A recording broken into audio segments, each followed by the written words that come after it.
Yo, mugamba mutya banaye. Waikibende wano. This is important. This is important. Amawulire ginakafuna essaawa eno Fiki Gaza bamusibye. Yadde agenze kuyimba Saudi Arabia.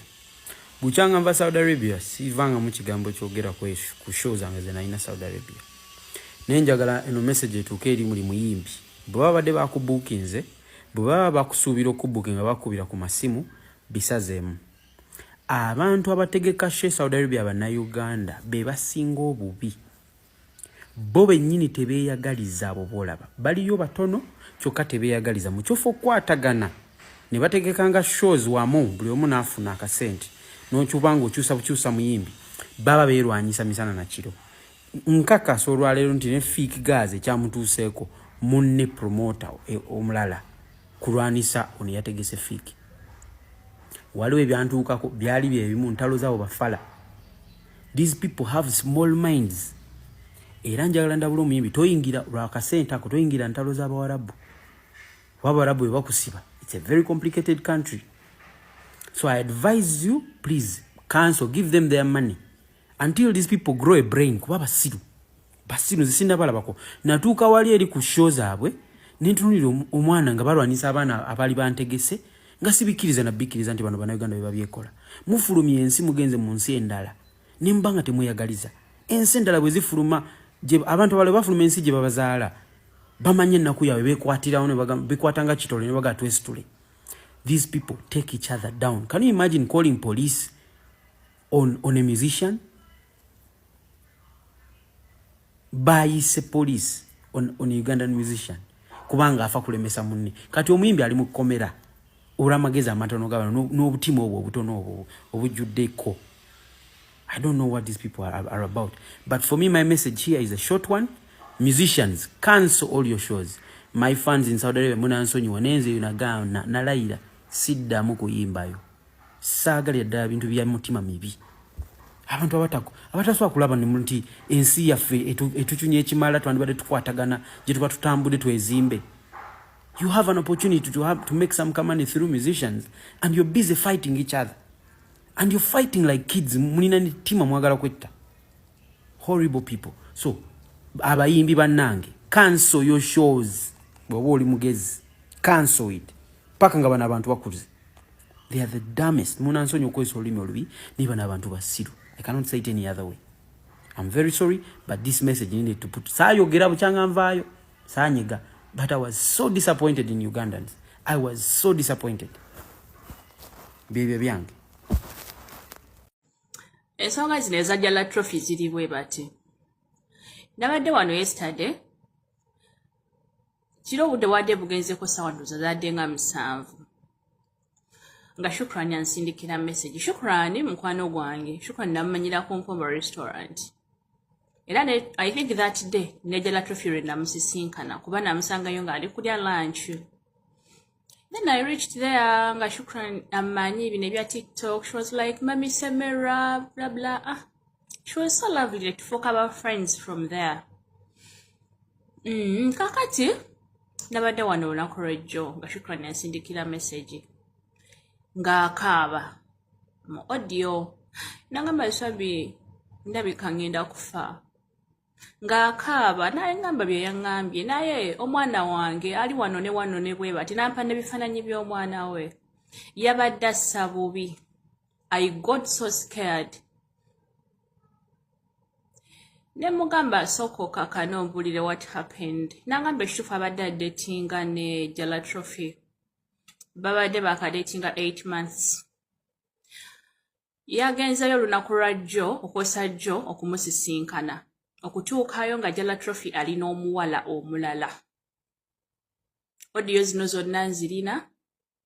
Era nsobola oziteekawo wano eno. Naye kanzireke. Kakati bwe yatuukayo nga Jala Trophy alina omuwala omulala, Jala Trophy n'amukuba. Cause angambye yatuukawo n'abatuna butunuuzibwa ati n'ayingira n'abatuna butunuuzibwa ati. Kati ndowooza Jala Trophy yalowooza agenda amukwata video aziteeke ku TikTok amuswaze. You know? Kati mbu n'amukwata n'amukuba n'amukalula n'amuleka n'amukasuka ku madaala n'amukulula ku madaala. But okuba otya omwana wa munno bw'otyo? She's a mother. ayina omwana we muto omulesa omwana wo omuwala nakugamba jjala ogenda kunzita ndeka n'omugamba oba ofoofe lwili omwana wa muno n'omutuusa mwene embeera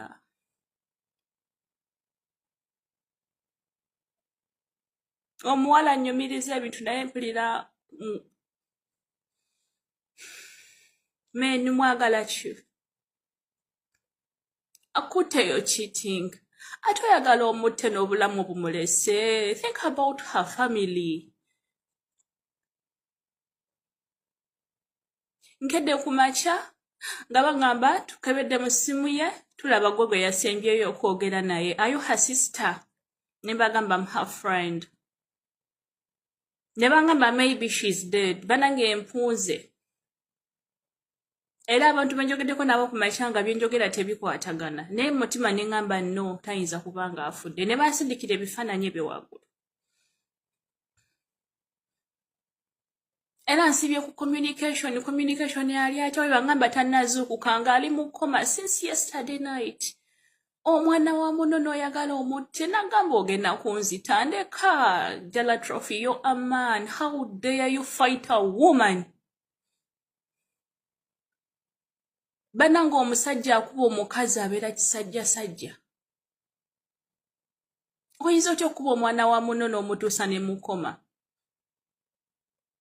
This is UAE. This is UAE.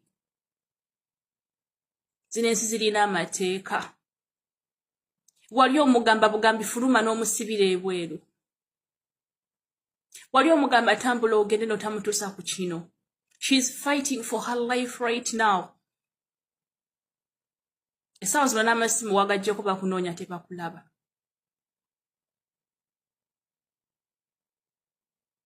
Naye okuba otya omwana wa munno okumutuusa ku kino ekintu. Musajja gwe. Okwendayenda naye n'ogattako n'okuba omwana wa munno. She was like Swabigayo yo mbadde mubeererawo. Talina mulimu takola, he's even in overstay. Nze mbadde nga munnanga akasente kange kenkola ne muwa because I love him. Naye n'omusasula mu bwoti. N'oyagala omulesa omwana w'omutto ekyana kye kito. Myaka 3, kiri myaka 2 kigenda myaka 3. Omwana we muto oyagala omutto omumulesa omwana. Omwana wani agenda omukuza.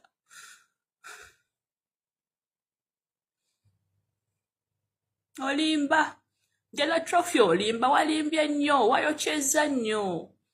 Omuwala ono singa si kye twagala kubanga obadde tusibye tusaba olunaku olwaleero lwonna nti Mukama muweeyo chance emu ave mu koma. Naye nga buli babalina essimu ye bagamba abasawo bagamba ayinza okuba yafudde. Musabe nnyo. Jala Trophy.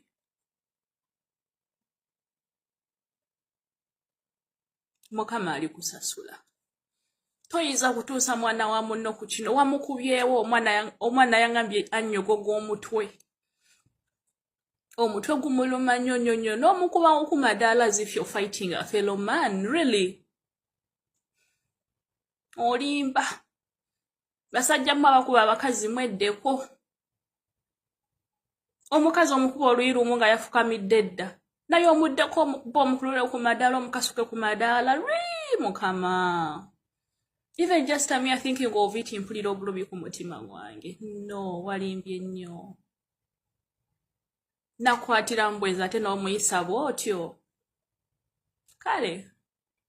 But to everyone out there, pray for her. Musabire shukran. Abamumanyi bamumanyi ne ku TikTok kwali naye. She needs your prayers. Avuddeyo mu koma naye tanaterera. Naye katusabe Mungu amuzize engulu. Amuwonye. Amusuuse. Jala Trophy yakubye omwana wa Bendi n'amutuusa ne mu koma. Naye okuleka nga Trophy tategeera bulungi okuba otya omukazi. Mazima ng'oli musajja. How can you beat a woman? Olwokuba akwatidde mu bwenzi n'omukuba. N'atuuka n'ogenda mu koma. trophy kiki tonywa mwenge tole tugamba nti otamidde naye n'omutambi butabagambwa banange teri musajja ina magezi akuba mukazi cause ekitufuula ab'enjawulo kuba bakazi nti we think beyond so kusinsinga nti kati buno buzibu genda kujja n'ogamba kati nganze omuntu newumbye ntya okigedde n'okuba omwana w'abindi bwoti n'omukuba ng'okimanyi nti omuntu gw'okuba alina ne family alina n'abaana moreover olina n'omubiri amaanyi gonna gomedde ku mwana w'abendi ondigeza lisiro gama lya kujjimu bafuna abasajja banno bo b'okuba teri musajja alina amaanyi akuba mukazi naawe jatwefi mwana toliiyo bannange ono omuwala tannafa naye ng'ali mu kkoma ne bwe bakugamba nti era afudde towakana munaye ebintu byenze nno babiŋŋambye awo ku makya ssaawa nga 3 naye nensooka nninda nga bwe mubimanyi bayinza okugamba leeta obukakafu agakugambye takuwadde bwino naye nfunya mpa bwino omutuufu owaddala ono abadde boyfriend wono omuwala bamuyita Shukurani abali ku TikTok mumumanyi ono abadde boyfriend we simanyi yera Trophy omuwala yamusanze ono omuwala yasanze ono boyfriend we Kanyama ng'alina omuwala omulala ng'era bwe mubimanyi ebyabaagalana ne balwana n'amukuba paka kuwulira bubi paka mukoma era omuwala ne bakugamba nti afudde towakana naye nga tannafa ali mu kkoma kati kyasimanyi oba bano bakanyama babatendekerawa gye babagamba bakuba abakazi woba owulira obusungu bukukutte genda okuba ekisenge kati omwana w'abandi ali mu kkoma ssaawa zino bw'afa okimanyi nti eyo amateeka gakola bajja kuteeka kalabba munnanga amaanyi tegali asinga tuwaatisa mbazzi wakubye omwana w'abandi ali mu kkoma mu bintu by'ekisiru gw'otayanjulangako waabwe gw'otagulanga just mubadde mwedeetinga olaba bw'oyinza okufa n'ekibi mwana gwe bw'oteeka mu famire y'ekikolimo abavubuka b'ennaku zino mwakola obunyama mufuukidde abantu ekizibu byebyo nno oba bw'oba oli kuno ng'oli mukwano gwe mumunoonyeeko Shukurani ali mu ddwaliro ali mu kkoma byebyo